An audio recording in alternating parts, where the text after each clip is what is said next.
When we increase or decrease, we're squeezing stitches in where none previously existed, or taking stitches away that were in prior rows.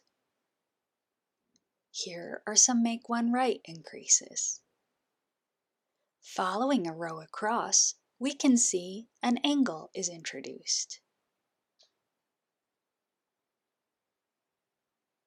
But our grid is restricted to straight lines.